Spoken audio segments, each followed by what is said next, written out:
And now, here's your host, Alessandra Torresani. Ashley Sumner, welcome to Emotional Support. I am so excited to be having this conversation with you. I feel so honored to be in your presence because I actually just put the pieces together.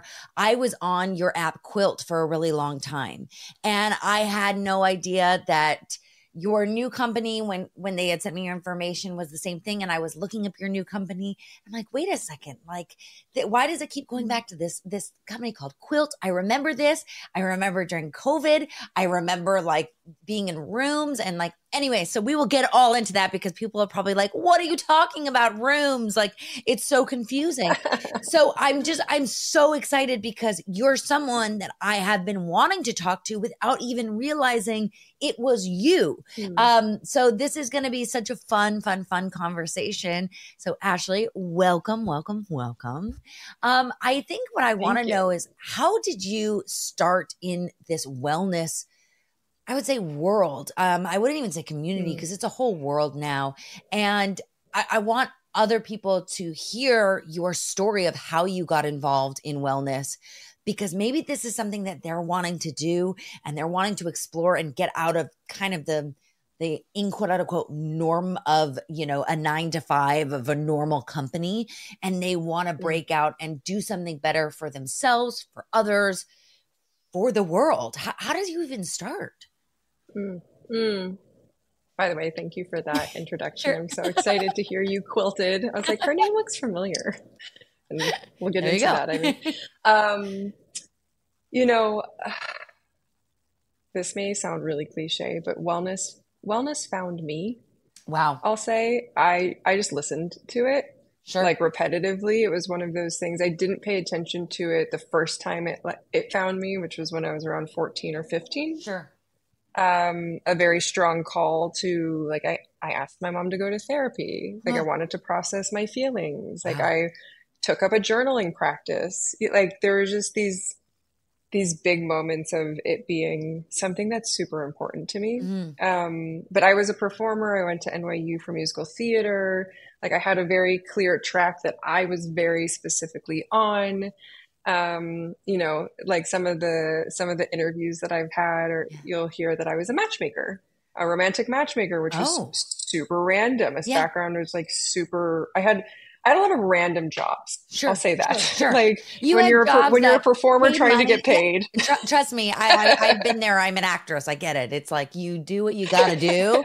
And I feel as a performer, a matchmaker would be a really good job. You know how to read body language. You know how to see who would work well and what meshes as a character. Yeah. I get it. Yeah. And you'll also see a lot of performers get into service-based industries, become coaches, become healers, become yogis. There's just a natural, I think, empathetic inclination towards the human experience that if you are a performer, it can translate in a lot of different ways. You can also be an amazing storyteller have a successful podcast or raise capital. There's a lot of ways that this translates. I will say, my whole life have had job uncertainty. And I never really had that very stable professional experience to be afraid of leaving. Right. And I know job uncertainty is at an extreme high right now, right? The number of layoffs where all of a sudden corporate doesn't feel stable. So I will say, I think this is a very silver lining, good moment, good time if you wanted to go get into wellness, to do it now. Right. So I ended up evolving from being in the matchmaking world to figuring out what's the best way I can apply these skills, spending time with people, making connections for them, designing experiences for them. And so I ended up getting into community, membership community programming as a next step for a career. Sure. And when I got into that, all of a sudden, wellness for me came in very powerfully, and I started to work for a wellness brand. So I found a brand that I respect and was like, I want to bring this skill to your brand, and got hired for it. Wow. And that was the last company I'm in 2 days. I have a 7-year anniversary for running my own business. So I launched Wow. Quilts 7 years ago, Wow. and now I have Liminal. Wow. So the last person I worked for was this company, this wellness brand, and it was a step in. It was, Yeah. I was there for less than a year, but it's just like, take your first little step towards something that feels good, and Yeah. then I think it opens up quite a bit from there. Oh, I love that. And it's so interesting. I had this other amazing guest on, and she started a company called Abbott's Butcher. And it's this amazing company where she came on and she started talking about how she was going through so many physical struggles, right? And that she wanted to make sure she was getting food that had no preservatives, that was easy for those, it wasn't expensive. Anyways, and the first way that she made that step in, because that was one of my questions, was she literally cooked a meal for a store and went in there and was like, this is what I make. And it was such a awesome, like ballsy move. Like I loved it so much. I was like, yes, because it is. And it's like you coming in with an idea for this wellness company. It's like taking that step, taking that initiative. And it's scary to take those leaps. It is terrifying, but it's like, you gotta do it. And you're right. It's the first step is always going to be the hardest. And then like you go from there, but like you just do it. Just take that step, Yeah. take that jump, Wow, that's so fantastic. When for my own personal, I guess my own personal feeling, like what was it for you when you were doing musical theater and you were doing all this? What was it for you where you were like, you know what, this isn't for me anymore? Like since that was your trajectory, like your whole life and you thought that was it. Like was there a moment where you were like, why am I doing this anymore? Like why am I auditioning and like nothing's happening? Like what was it for you? Yeah. It was two parts. It was being shocked that I was so inspired and so lit up by matchmaking, which was the thing I was just trying to do to like pay my bills while simultaneously auditioning. So I was like, wow, like I love this startup culture of like just hacking it and figuring it out and putting myself out there. Also, I'll admit I was in my early 20s, and rejection was just really hard. Yeah. The self-love was not there. Yeah. I got so close. It was down to like me and one other person like 100 times. Yeah. And I started wondering, like, is this really a world where if I really dedicate and put in, that I'm going to get out like what I put in? Sure. And I didn't know. I felt like I didn't have the power and the freedom to create something that was going to have an impact in the way that I could see over the next 10 years. Sure. Whereas like if I get a group of people together on a community level and I create an experience, I get to see the impact of that in the moment. In the moment, exactly, right then and there. And that's I feel like I say this because I'm an actress and it's something that I've been doing my whole life. And for me, I feel like rejection has just become part of my everyday because I've been doing it since I was a kid and like, I don't know any different. But at the same time, I am so, like you, I'm so inspired by, for me, like the mental health world, the wellness, the self-care, community and world and the people that are involved. And I love startup culture. My parents were both in technology. So for me, like that, is so exciting as well. Like to be in that kind of business sense of it all, like not the corporate, but like the really cool, like we're going to do this, like we've created something. So that's really fun. And I feel like, so I'm in this like world where I'm like, oh, I don't know. Like, what should I do? Because I can't imagine doing anything else but act, but you can do both. Well, and you get to be a part, but you are bringing them together, right? Like the most interesting things are when we have such fascinations and over time, like a new category gets created or a new solution gets created. And that's part of the unique genius of like the things you're a part of and you're touching and the people you're talking to and experiences you have transform something that'll come from you that could come from no one else. Right. And I love that. I know, I do too. I mean, it's fun and it's fun. And I think what's been really special about having a podcast where I've been talking about mental health and mental wellness is meeting so many incredible people like you, where I don't know how we would meet in the real world other than maybe, at like founders thing, or, I don't know, maybe through my husband or something, Yeah, So it's so exactly. fun to be able to have these kinds of conversations. Now, getting to why you do not like the female founder and why that went viral. Let's talk about that, because I think it's fucking awesome. So can you explain to everyone how you went viral for saying that I am a female founder, and you crossed out Yeah. female and you posted it on LinkedIn? Talk about what Yeah. that was like.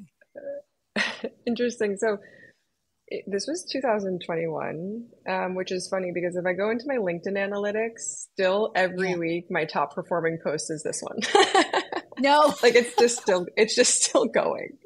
Wow.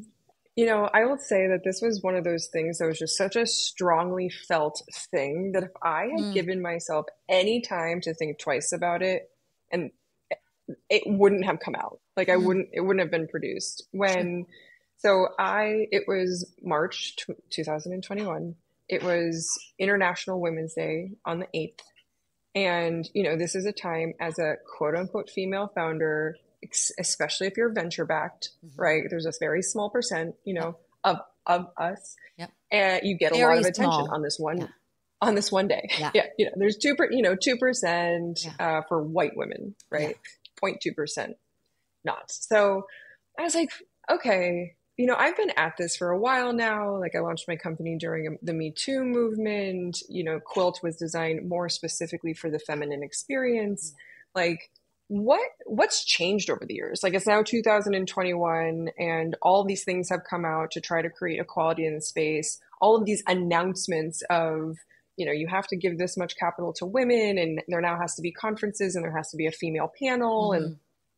all of this structure. And I'm like, but the numbers haven't changed. So I was asking myself the question, is this helping us? Mm. Is putting female in front of founder helping us or hurting us? And so I posted a picture of myself. That this is a picture that was in a TechCrunch article around raising $3.5 million for Quilt. And I just wrote at the top, I am a female founder. I crossed out female. I put it on LinkedIn. I'd never posted on LinkedIn before, previously. So the algorithm just like pumped you to the top. Yeah, they're like, this is a bold first step. Yeah. And all of a sudden, I don't know much about impressions, and like I don't have at the time that much of a social presence. I asked someone on my team a couple of days later, I'm like, is it like is 20 million impressions, like, is that a lot for LinkedIn? And she was like, my wait, God. what? Because I didn't even have like my DM set up. Like I had nothing set up. And my God. it created a conversation, which is what I wanted. It brought up a lot for people. Both there was like pro it, not pro it, shocked by it. I was like, listen, let's ask the question of, is this helping us or is this hurting us? Because, I don't, outside of a male nurse or a male model, like I don't see male getting dropped in front of founder. No. And when I'm getting asked to be on a panel, I don't want to be on the female founder panel. I want to be an equal on the panel, on any panel. Yeah. Period. And sometimes when you create a forced PR movement that, moves the hand of the person with the capital, says, now you have to give it to women, like they start to resent it. Sure. There's just, anyway, so it grew. New York Times picked it up. Wow. 20,000 other women took their photo, wrote, I'm a female, blank, crossed it out. Like wow. It took off. Wow. And did you feel like kind of a pressure almost, that you were like, oh, I was not expecting this? Like, obviously you weren't expecting how big it blew up, but I mean, in the sense of like, you felt overwhelmed by it. Like, I don't know what to do. Or you were like, fuck yes, this is awesome. I felt a lot of things. I felt emotions, for the people who didn't really understand the intent behind it, who maybe had like their own emotional reaction. I felt like, oh, I want to be understood. You're misinterpreting me, and that's not how I meant it. Like, then I was like, I love starting a conversation. I love asking that one big question that just gets everyone to talk. Sure. And I like the idea of a movement. I loved the number of women who were like, thank you for finally saying the Mm. thing. Since then, a lot of people have said it. So I was like, ooh, I'm kind of proud that it seems like I'm the first person who said this thing, Mm. which is pretty hard because everyone says a lot all the time now, Yeah. everywhere. And did a lot of the Yeah. investors come to you and say, this is not kind of the attention we wanted? Did you ever have any backlash like that where you were like, oh my God, I did not intend for it to go this far in that direction? No, they're very supportive. It's important for me to name this because I don't think this is like in the PR world as much. I have amazing investors. They're supportive, they're aligned, they're authentic. I get along with them. I go on vacation, like I would happily get stuck on an 18-hour plane ride next to any one of them and catch up and create. I'm very fortunate. Oh, I love that. Oh my God, I love that so much. Spring has arrived at Dabble and Dollop, and their shop is full of spring and Easter goodies. Great to give as gifts and decorate your Easter baskets with. Dabble and Dollop is offering Easter egg droplets, aka Dabble and Dollop's version of a bath bomb for kiddos. These coconut, honeydew, and lemon flavored bath bombs provide a fun and delicious treat for bath time. Easter egg bottle toppers for your shampoos and conditioners, which can lead to some fun and imaginative bath time story or playtime. Their Easter bundles, great for ready-made Easter gifts, especially great for little ones who just want something bright and fun as a spring treat. Ladies' favorite so far has been the coconut and honeydew combination. We kind of treat it like a science experiment, and we have been having so much fun during bath time. For all seasons, Dabble and Dollop has everything from bath time shampoos, bubble baths, body washes, conditioner, lotions, and bath bombs to bath toys and accessories to sets that let you try out your favorite products. Visit dabblebath.com/emotional today to get 20% off your first order with us. That's dabblebath.com/emotional and get 20% off for being a listener of Emotional Support. Now, Quilt, how did Quilt come to you? How did this great idea? Because at the time, just so you know how I was introduced to Quilt was, COVID had happened, everything shut down. There was an app called Clubhouse, and everyone was on Clubhouse, and it was how would you describe it? Like an audio app? Social audio. It was the Audio social app? audio space. Yeah. Great. Okay. So I started the Emotional Support Club on there just because I was like, what else am I supposed to do? My podcast studio that I was working with, like they never provided me with any equipment. Like I fell apart. What am I doing? Like what now? There was no acting. I was having like a total meltdown, right? Yeah. Of like, what am I going to do? Yeah. So I thought, okay, well, this is a great opportunity to not only still connect with people, but maybe create a new audience. So I started this Emotional Support Club. We talked about we had the How Are You Really room. We had the I Love You room. We did all these like really great positive things. But what I noticed was, I had a lot of people. I think it ended up being like 15,000 or 20,000 people that joined these rooms, I say. But what was interesting was I found, just like in the real world, the popular clubs, right, we'll say, were the ones that were talking shit about, reality TV, the ones that were either super right wing or super left wing, and then they would have arguments and debates, or the comedy ones. And the mental health ones were so important, but there was a lack of them. And so one of the girls, and I'm blanking who it was, but some girl who was on this group with me said, hey, you should check out this app called Quilt. Quilt is more of the wellness mental health space. And I believe, was it Rumor Willis that had a room? It was Rumor, right? So I don't know Rumor, but through mutual friends. And so someone or was it Tallulah, and then brought Rumor in, like her sister. So maybe it was Tallulah. Okay, so one of the Willis sisters had a room or something, and I went to listen to it, and it was like so lovely, and it was really great, and so I started to go on Quilt more often, but I found I had created such a base and such a network, if you will, in one place that I was like, I don't know how I can recreate this. But I was like, how can I merge this together? Or why didn't I see Quilt for, it was one of those things. And so then Clubhouse kind of disappeared. I don't know whatever happened to it. I think it's still around, but I was not on it. And it kind of came that way because I decided to have a baby. And so I was trying to have a baby and I was like focused on that. And then everything kind of like, I dropped off from there. And I felt so terrible now years later being like, oh my God, I feel like I left this little like baby that I created. But Quilt was so special to me because it truly felt like, while no place is safe, I will say it felt like a trusted environment with good people who were there for the right reasons, that were trying to do better for the world. I'm sure that's what you wanted it to be as well. So whatever ended up happening with Quilt, what was kind of the roller coaster for Quilt? Because it started way before COVID. I had no idea that it was around longer than that. Yeah. Yeah, that's my long-winded startup to Quilt. No, it was so, I love hearing, it's like, how do we come to each other? Yeah. Like, I just love trusting in the synchronistic laws of the universe. Yeah. And now we're here again. Yeah. So I mentioned that I worked for some social clubs and a wellness center and like these bigger real estate kind of community centers.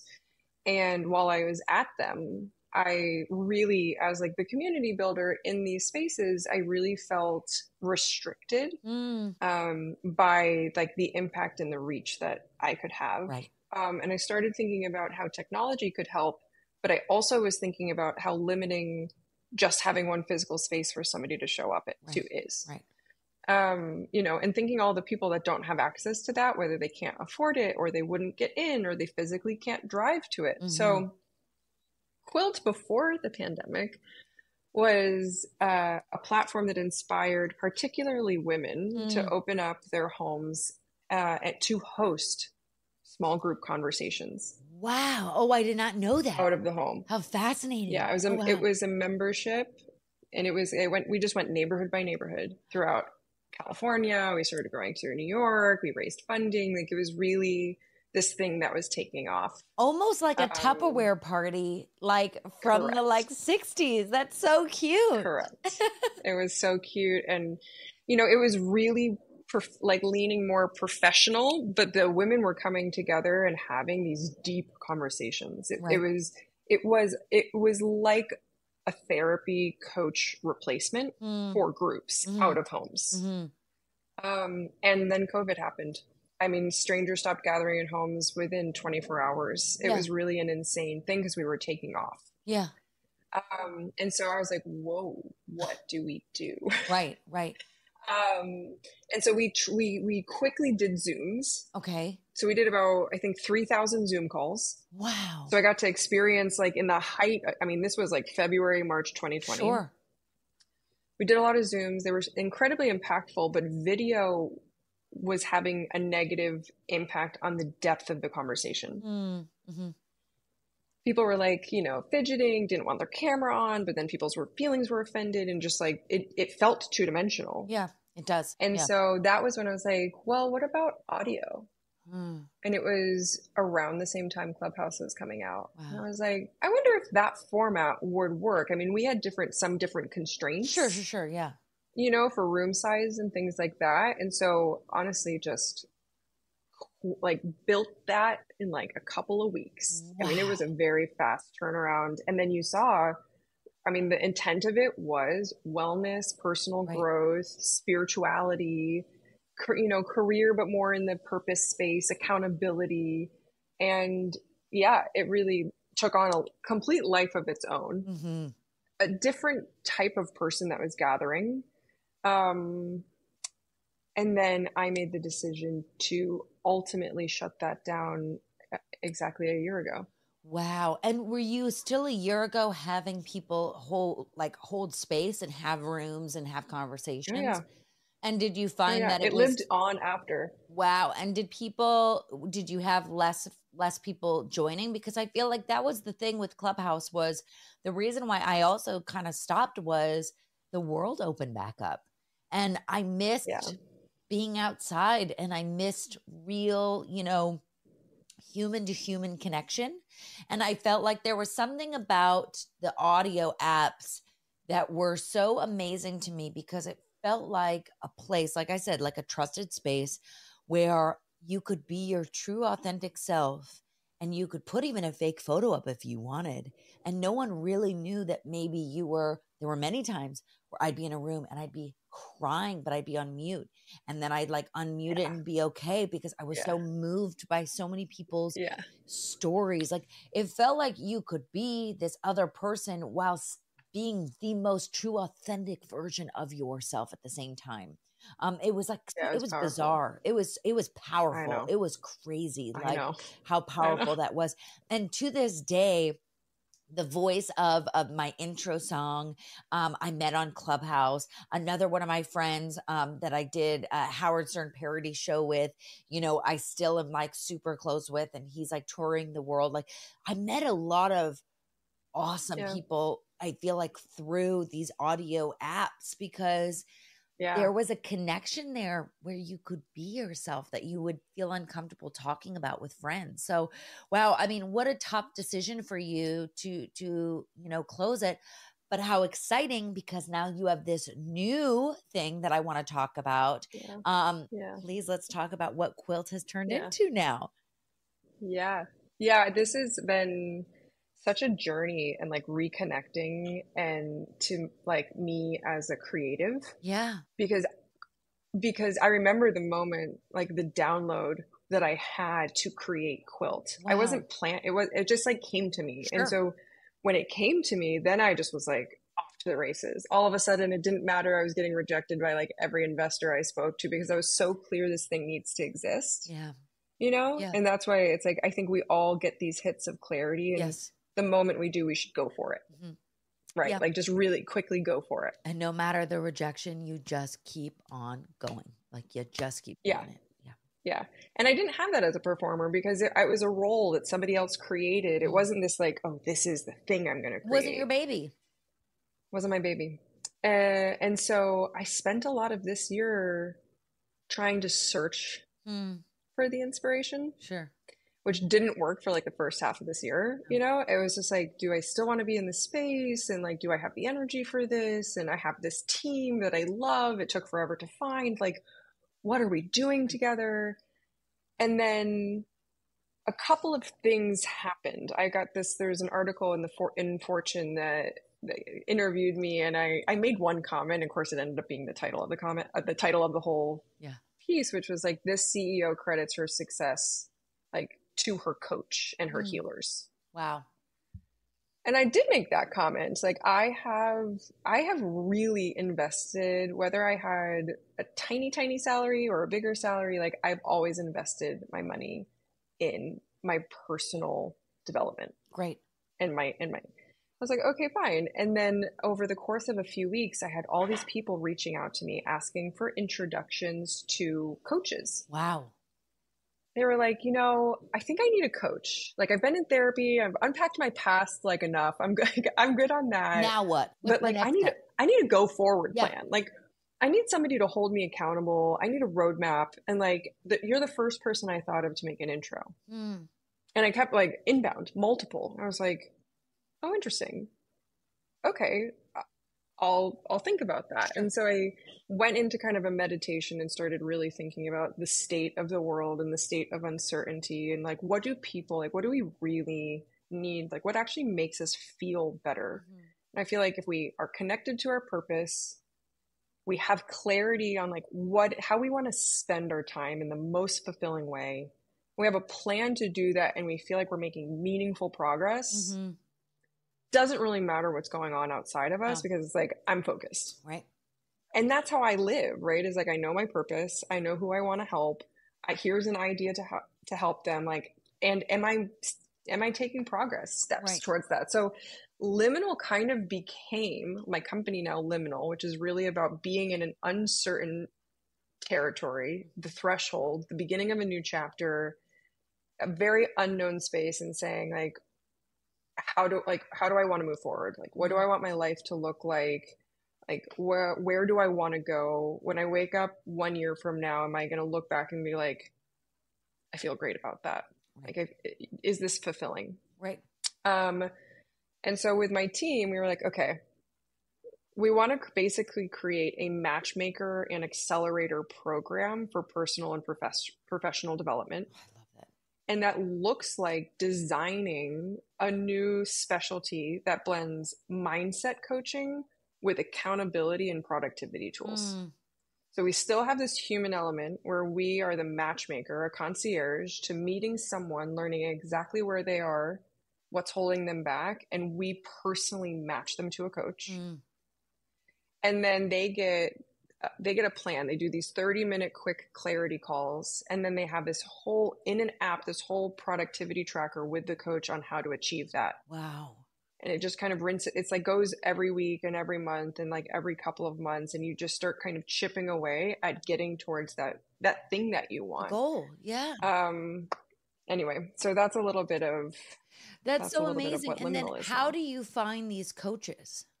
So that's been another thing is like we all don't know just what like exactly what our specialties are. Right. And I've basically spent the past 15 years like working with or vetting coaches. Right. So we started with a core group of like highly trained, certified, like 5 to 25 year experience mindset coaches. They come in, there's different, some more spiritual, some have been in the corporate space, some like they use different frameworks, but it was through our network. Wow. Wow. And now we have a wait list of hundreds of coaches who want to be vetted. We really we will continue to expand and grow, but we have this program of like how to vet them through. Sure. Oh my gosh, that's so amazing. Now, if someone say, I don't know what the price is, like the price point to like join this or be part of this, but if someone like let's say has absolutely nothing right now and they're struggling so hard, but they want to take that first step like we talked about at the beginning of the podcast, right? What would something like the best form of investment for their future be, like at a very low point, let's say? Yeah. I mean, so to me, it depends on what the low point is. Full transparency, I understand typical coaches will usually charge anywhere from like $1,000 to $5,000 a month. Right. Like it's a very high price item, Sure. which is why I think a lot of people believe that the people that deserve a coach are more like leaders. Right. Like, oh, like you want to get to that next level. And I'm like, everybody deserves to have a coach. Yeah. Our pricing is just, if this is the area somebody wants to start in, our pricing is $290 a month. Which is so reasonable. Which is for for sure so reasonable for a whole month. And you have daily interaction, by the way, like with this person, because it's really about integrating to make changes versus like one call and then it's all left to you. Sure. So, but we offer the concierge aspect, the match, the first 30-minute phone call, and the first 7 days are all free. Wow. For us. And because if anybody here is listening and wants to join, we're going to give you $100 off code. So their first month would be $190. Oh my God. Amazing. Which is kind of insane. That's it's an insane price point. Yeah. It's an insane price point. Yeah. No, I think so. Yeah. Too. No, that's so insane because let me tell you, I when I was pregnant, I was going through a really hard time because I live with bipolar disorder and I was off my medication, and I don't know if it was bipolar disorder or if it was hormones or what the hell it was, but it was a really tough time. And I had to have a special couples therapist that could relate to what I was feeling and related to my husband and, all this stuff. Yeah. And I mean, it was a price point. I think we were talking $350 an hour. I mean, every 30 minutes, for 30 minutes. And we were doing this once, if not twice a week. And it got to a point where I was like, I can't do this anymore. Like, I don't understand how people can do this. Like, I know that is important, but I need to find someone or something that can be cheaper because it was so much. So much. I understand Therapy, I understand. And the thing is I'm a firm believer in therapy, but I'm also a firm believer in a coach. Like I have a coach for acting. Like that's what you do. Like you have a Yeah. coach, right? Yeah. Coach helps you get to the next step. Like they just do. Yeah. So I Yeah. think that this is so great for someone Mm. if you can save up and you can even just do it for a month, see if there's any change there, like really truly Yeah. see if Yeah. there's a change. Yeah, it's so cool. What has been some of your favorite like things that you've discovered in the wellness community, something that's kept you like I'm a firm believer in meditation. I do transcendental meditation. Like Yeah. I like what is something that has really changed you in for the better? Gosh, I could be on this topic for like an hour. Um, so I probably, well, I say this with a caveat of I spent 20 years in therapy, Yeah. in yoga, in meditation, in a lot of different tools. Recently, over the past year and a half, I've gotten into a steady like ceremonial relationship working with ayahuasca and with psychedelic like this in the psychedelic Cool. space. Yeah. Yeah. And it's been a very profound kind of like because I have my practice, because I have the mindfulness, I have such a strong relationship Sure. with myself, going in deep now, even on like my own solo journeys. Yeah. I'm just like navigating and it's really fun and I'm learning a lot and I'm getting much closer and like just playing with my like Right. just having fun with like my like where my inner child meets my higher self. Sure. Um, Was so it you asked was me to it pick one scary and the that's the most first recent. time you went on an ayahuasca journey? Like that would be for me. I would be like, oh my God, like what if I have a bad trip or like what if something happens? Yeah, it was, as a kid, not kid, but as a Young young adult. adult, Yeah. whenever I would do recreational drugs, I would have pretty dark experiences. Uh-huh. So the reason I stayed away from ayahuasca this long is because I expected it to go horribly. Like I Right. thought they were going to tell me something really dark about myself and that I wasn't ready. And that like, I just was like, no, I have to stay away Like from the no. thing. I don't even care about the throwing up. I'm just like, I'm staying No, no, away no. from the darkness. Yeah, yeah, yeah. And then it was funny, my first ceremony I ever did, I did it for a whole weekend. So it was like multiple nights in a row.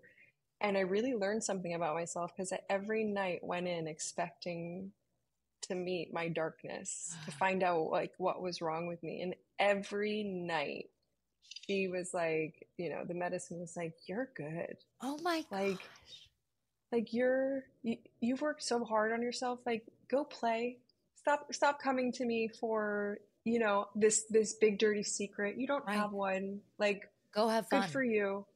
Yeah. Like, and, even it doesn't, I've done a lot of deep shadow work, shadow integration Sure. work, kind of on the Jungian Yeah. analysis scale. And I continue to have a lot of work to do in that space, as I think we all do, to Right. integrate. But now I do a monthly mushroom ceremony, and it's the same thing that's coming through. Like, I'm just having fun. Like, last weekend, I did one, and I was an oracle, like a tarot oracle, like in the What? journey. And I got to go in and ask any question. And I was like, well, but like, what about this? And it was like, and it showed me the answer. And I was like, what about Oh this? And it showed me my the answer. gosh. You are making It this was like cool. seem like the coolest thing ever. And I'm very like, wow. Like That's what I'm saying. it There is. are caveats to all of Sure, this. sure, sure. But like that's so awesome. Oh my gosh. Wow. That's so exciting. What is something that you do that maybe not be as far as the ayahuasca journey, like something that's like a daily Yeah. practice that you swear by that Yeah. that other people, might Yeah. find inspiring? Yeah. I'll give three quick easy ones. Yeah. One is I do pull a tarot card every morning. Great. Love Not that. because I believe it to be as gospel, but I have one question, I pull one card, I look at it, and it helps me expand all the perspectives I could have on that Oh, situation. I So I love use that. it as Sure. as a prompting tool. Oh, I love that. Number two is I started doing a daily trance hypnosis meditation. Cool. So I've also done mantra meditation for a long time, and I've recently gotten into Paul McKenna's trance hypnosis meditations. There's one on confidence, on power, on happiness, on weight, on all these things. And it's Awesome. super interactive. It's kind of takes the binaural beat, one ear, and has you do this countdown and like these visualization exercises. So Wow. I do, it's 20 minutes every day. They're free on YouTube. Sick. I'm going to And try it's that. That's really, awesome. yeah, it's kind of leveled up my mindset patterns, my Right. affirmations and my mindset patterns. Um, and then I'm a bather. I take a lot of baths. I'm a bather. I swear by being a I'm a bather. bather. I I'm a bather. literally, it got me through pregnancy. I wanted to have a water birth. That's how much I was like, how much I'm a bather. Yeah. It did not happen, and I didn't even try it to happen, but it was something that I wanted. But it's so fun because my Yeah. daughter is like a super bather, and she like lives in the bath and like loves it. And I'm like, Oh, awesome. So we like take baths all the time. It's just so I fun. love It's the that. best. I love So that. it's something as simple as that. I mean, can really truly reset your mind, like get you going again, and just like taking that 20 minutes. That's why I'm a firm believer in meditation as well, because while it's very hard for me to meditate now because I have a baby on my boob, like it's it's something that really does truly transform and transcend Yeah. you Yeah. into a different mindset. Yeah. Well, this has been like such a fun interview. I've just been having so much fun with you, and I feel like I could talk for absolute hours about all of this stuff. And I feel like you and my husband would be best friends of getting along, because everything thing that you've been talking about from the wellness side is like something that he does. Like that's how I find so many things, because he is Cool. such a seeker of um, Hmm. finding the next, like, not even like the next cool thing, but the next thing that could maybe, help with his well-being and with Yeah. himself, Yeah. um Yeah. and he's always like the tester of things to then like come to me, you know what I mean? Like, this is what works, Perfect. Yeah. because Yeah. it Yeah. is hard. And I think when you live with mental illness, or whether you don't live with mental illness, you have to find stability in something, and you have to find Totally. structure. And like, I thrive on Yeah. structure. And I even notice my daughter thrives on structure, and it's wild I think we all how do. much. There's a lot of freedom in structure. There's a A lot lot of of freedom and freedom. structure, but there's something about like being able to, I don't know. I love it. I love it. Well, Ashley, I'm going to ask you my final question. I ask everyone. What is your Okay. emotional support? It's interesting. The first thing that the first thing that just came through, I'm usually like really deep and really like thoughtful. The first thing that just came through is this really bright colored tie-dye sweatsuit I just purchased that I've been like living in. Amazing. Amazing. Hey, that could be your emotional support. You could feel cozy and comfy in that, and you can feel like the best version of you in it. So that works too.